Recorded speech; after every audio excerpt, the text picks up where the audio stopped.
Welcome to the deep dive. Mhm. If you're listening to this right now, you are likely in the middle of preparing for a major professional milestone. Yes, the Canadian Institute of Planners Professional Exam, the CIP. Exactly.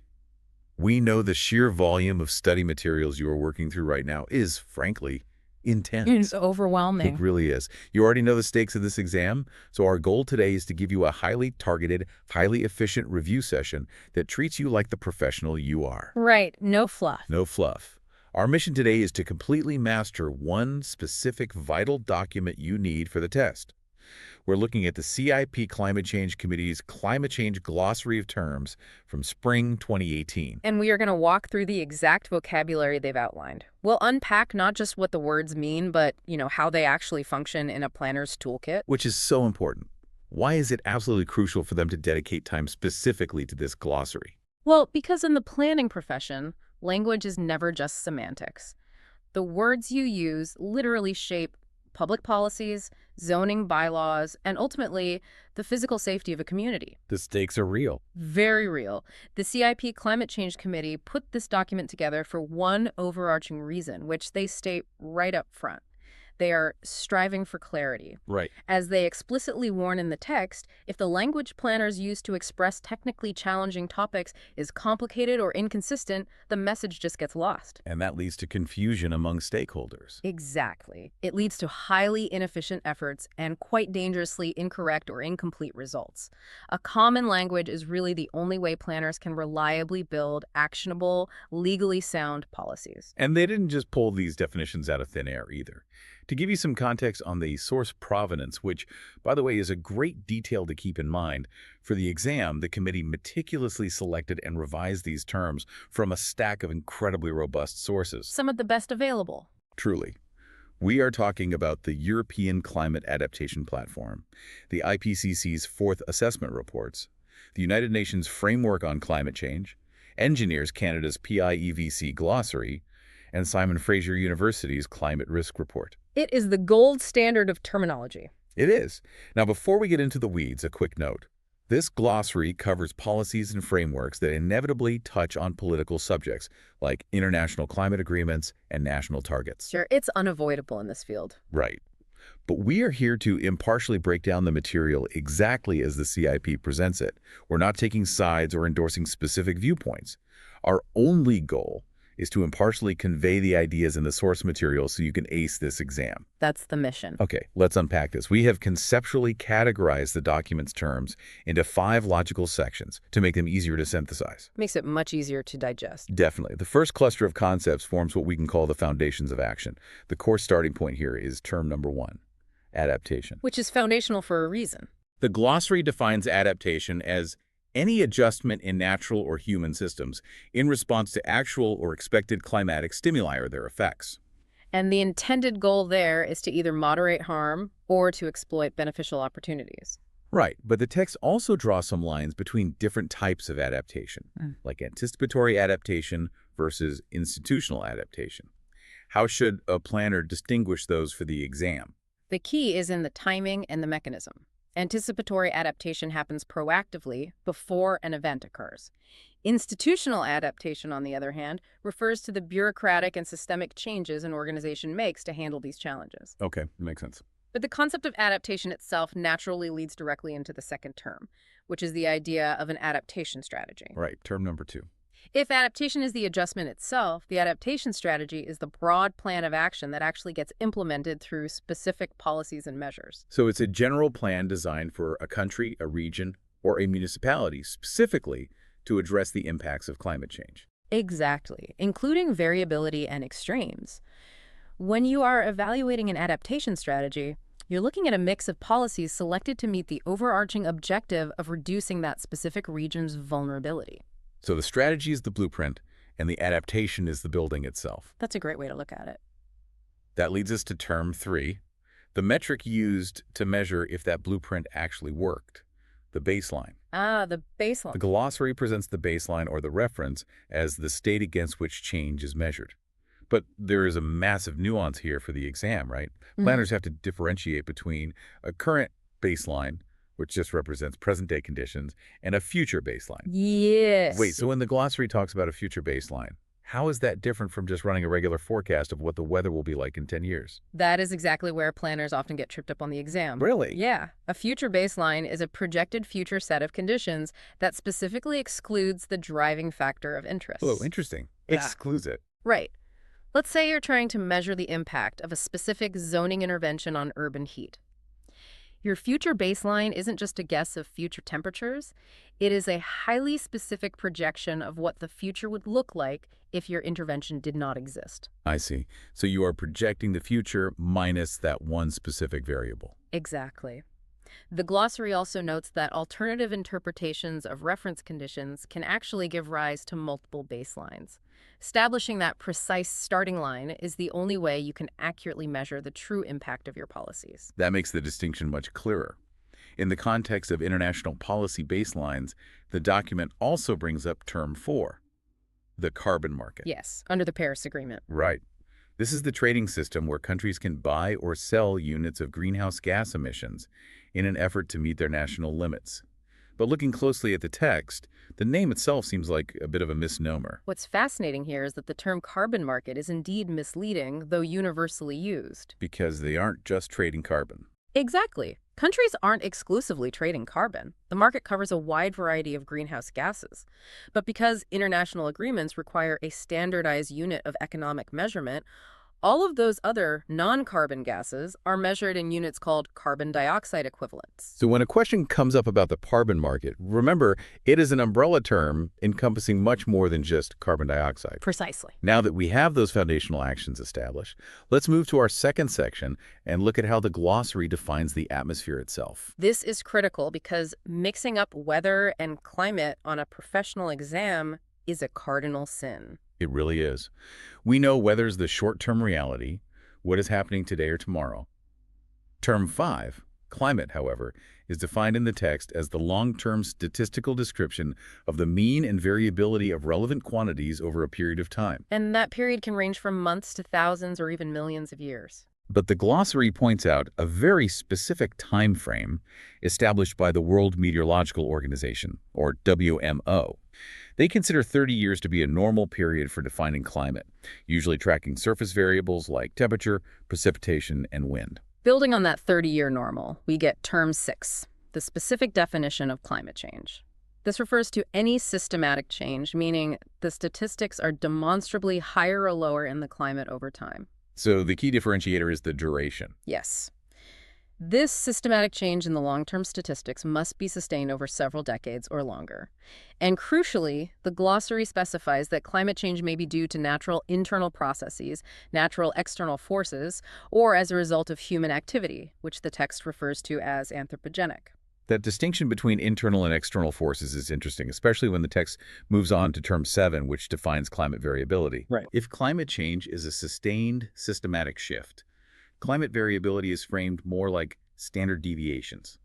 The glossary defines it as variations in the mean state and other statistics of the climate on all spatial and temporal scales beyond that of individual weather events. So it's not just a single isolated thunderstorm. It's a measurable variance over time. But how does the text separate the causes of this variability?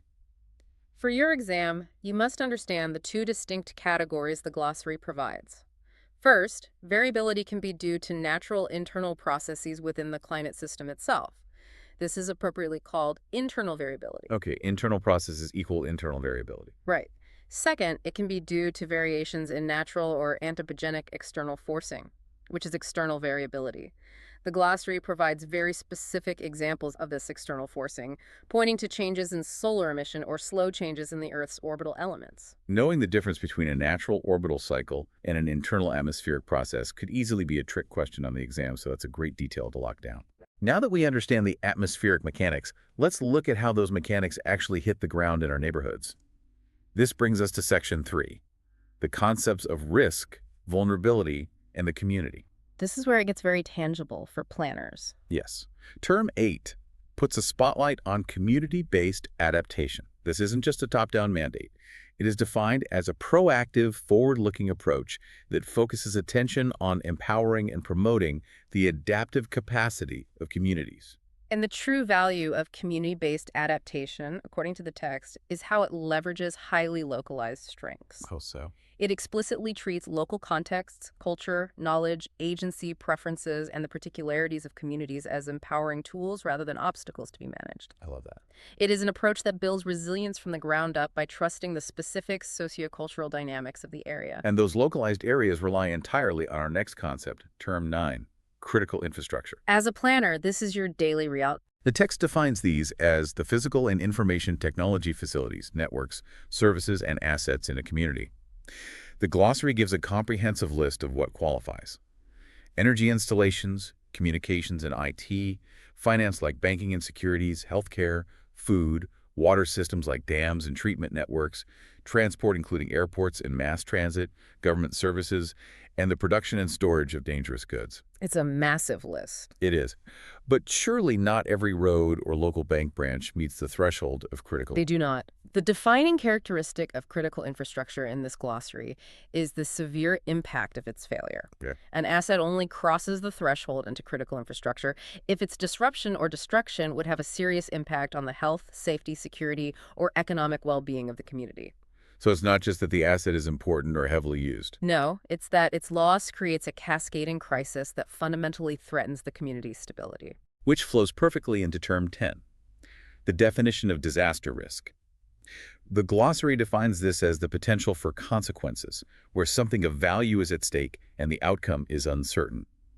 And there is a specific formula provided that you absolutely need to memorize. Yes, write this down. Risk is represented as the probability of the occurrence of hazardous events or trends, multiplied by the impacts if those events or trends occur. It is a vital formula. The text explains that risk results from the continuous interaction of three distinct elements: vulnerability, exposure, and hazard. Okay, vulnerability, exposure, hazard. Exactly.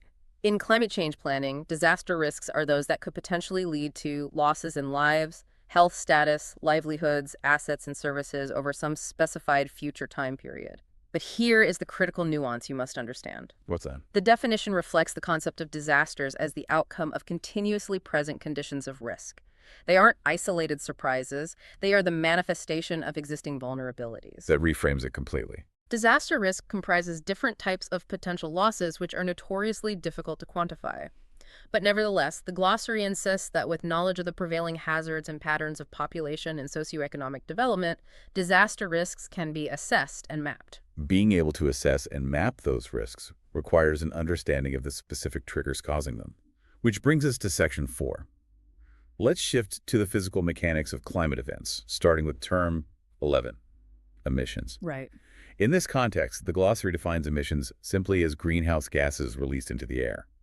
The text points out that these are produced by numerous activities, specifically naming the burning of fossil fuels, industrial agriculture, and the thawing of permafrost as primary examples. To understand emissions fully, we have to look closely at term 13, the definition of greenhouse gases, or GHGs. Right, skipping ahead slightly to group them. Exactly.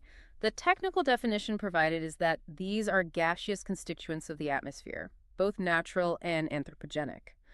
What makes them unique is their ability to absorb and emit radiation at specific wavelengths within the spectrum of thermal infrared radiation. So it's about that specific absorption and emission cycle. Yes, this radiation is emitted by the Earth's surface, the atmosphere itself, and by clouds.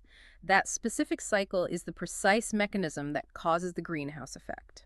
And the glossary lists the specific gases you need to know. First, there are the primary natural ones present in the Earth's atmosphere: water vapor, carbon dioxide, nitrous oxide, methane, and ozone. But the text also lists the entirely human-made gases that planners need to account for, which are governed by international agreements. Rather than reading a chemistry textbook, the way to remember these for the exam is to group them by their regulatory frameworks.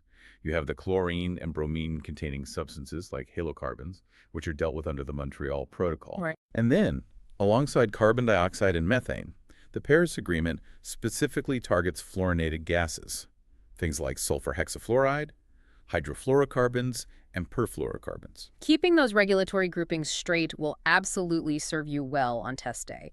Now, when the accumulation of those gases alters the atmosphere, we see the rise of term 12, extreme weather. Yes. The glossary defines this as an event out of the norm that seems to be happening with greater frequency. The textbook example is a thunderstorm that lasts a shorter time than is typical for the area, but includes much more intense periods of rain and stronger winds than usual, ultimately resulting in more community damage. Interestingly, the committee points out a stark irony in the text regarding these events. The new norm. Exactly. Because extreme weather is becoming more frequent, it is essentially establishing a new norm. And ironically, because the severity is the new baseline, weather forecasts can actually predict these extreme events with much more regularity than before. That is a sobering reality for a planner to manage. When those extreme events do hit, the resulting consequences are defined as Term 14, impacts. Yes. The term impacts refers to the effects on natural and human systems of extreme weather and climate events, as well as climate change itself. The glossary covers effects on lives, livelihoods, health status, ecosystems, economic, social, and cultural assets, and infrastructure. It's the direct result of the interaction between hazardous climate events occurring within a specific time period and the vulnerability of an exposed society. But doesn't the text also carve out a subcategory of impacts? It does. While impacts is the broad term often used interchangeably with consequences and outcomes, there is a specific subset called physical impacts. Right. The glossary uses this to specifically refer to the impacts of climate change on geophysical systems. So when you see physical impacts, think of phenomena like floods, droughts, and sea level rise, as opposed to the socioeconomic impacts on a community's financial sector. That brings us to our fifth and final section, the actual tools and frameworks of the planner. These are the implementation mechanisms you will use to address everything we've discussed so far. The real practical stuff. Exactly. Term 15 is the concept of impact assessments. This is the professional practice of identifying and evaluating, in both monetary and non-monetary terms, the effects of climate change on natural and human systems. And to conduct those assessments effectively, planners rely on Term 16, the Intergovernmental Panel on Climate Change, or the IPCC. Yes, you should definitely know its organizational background for the exam. It was established in 1988 by the World Meteorological Organization and the UN Environment Program. The IPCC's specific role is to survey worldwide scientific and technical literature and publish assessment reports. The glossary notes these are widely recognized as the most credible existing sources of information on climate change. They also work on methodologies and respond to specific requests from the convention's subsidiary bodies. But a crucial detail to remember is that the IPCC is completely independent of the convention itself. That's right. Completely independent. Okay, here's where it gets really interesting for your daily municipal practice. Term 17, the concept of mainstreaming. This is a big one. For a planner, climate policy mainstreaming means taking this specialized knowledge and incorporating it directly within municipal tools. We are talking about embedding it into official community plans and zoning bylaws for actual legally binding implementation. Mainstreaming is arguably the most vital operational concept in the document. The glossary makes a very pointed statement here.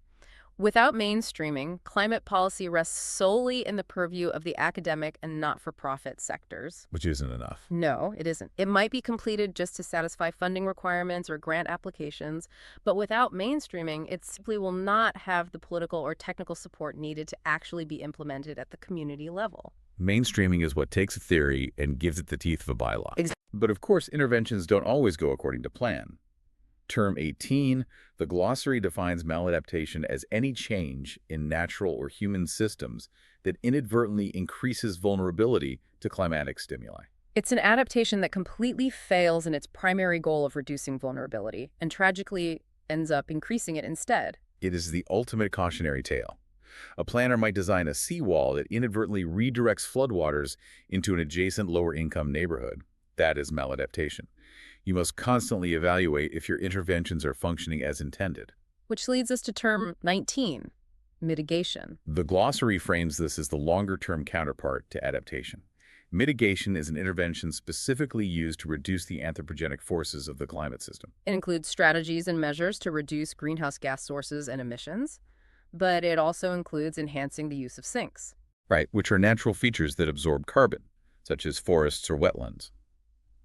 As a planner, you address mitigation through tangible, everyday actions, promoting urban intensification, designing active transportation networks, prioritizing public transit, and reducing fossil fuel use associated with sprawling vehicle traffic. If adaptation is dealing with the effects of the fire, Mitigation is trying to put the fire out at the source. I like that analogy. If we connect this to the bigger picture, we arrive at the 20th and final concept in the glossary: resilience. The ultimate goal. Resilience is the goal of all these combined efforts. It is defined as the ability of a social or ecological system, community, or society exposed to hazards to resist, absorb, accommodate, and recover from the effects of a hazard or disturbance. And crucially, it must do so in a timely and efficient manner. And I think it is important to note that resilience isn't just about bouncing back to a blank slate.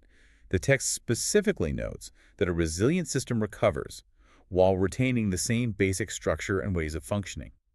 It retains its capacity for self-organization and its capacity to adapt to stress and change. It is about preserving and restoring essential basic structures, not just surviving. So what does this all mean for you? It means you've just synthesized the foundational vocabulary of the CIP Climate Change Committee's glossary. You've got the 20 core terms. You now have a firm grasp on the exact definitions the exam expects you to know. Remember the committee's opening warning. A shared, perfectly understood vocabulary is the only way to prevent incorrect or incomplete results in your professional work. By mastering these terms, you aren't just passing a test. You are ensuring that your future policies are clear, enforceable, and effective. Understanding the deep nuance between these terms, like the difference between an internal variable and an external force, or a current baseline versus a future one, is exactly what will set you apart. Absolutely. But before we wrap up, consider this one final implication of everything we've just discussed. Okay. If mainstreaming means baking climate policy directly into local zoning bylaws and our shifting baselines require entirely new projections of risk, what happens when a municipality's new future baseline legally conflicts with historical property rights? Oh, wow. If a planner maps a new disaster risk zone over existing residential blocks, how will the profession navigate the legal and economic battles of tomorrow? It is a complex challenge, but armed with this vocabulary, you have the foundation to tackle it. That tension between future baselines and historical zoning is going to be the defining challenge for the next generation of planners. We want to warmly wish you the absolute best of luck on your upcoming CIP professional exam. You already have the dedication it takes to succeed at this level. Keep reviewing, keep diving deep into your studies, and keep utilizing that shared professional language. Thanks for joining us for this deep dive into your exam material. Until next time.